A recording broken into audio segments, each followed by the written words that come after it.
sugaton, napuno sa pagmaya. Ang katawhan, napuno sa paglaom. Sa pagsimba, sa Diyos na nagtao na. Kay siya gayud ang hinungdan, hingat ang kasalugan.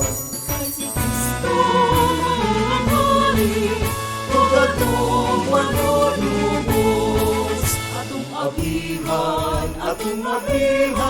ang pultahan sa atong kinabuhi. Aron pag-andam, ug luna sa iyang gugma.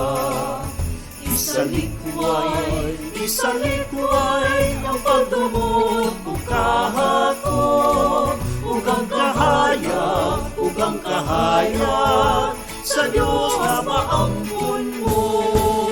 Kay siya gayud ang hinungdan, hingat ang kasalugan. Kay si Kristo ang hari, Ug atong manunubos. Niabot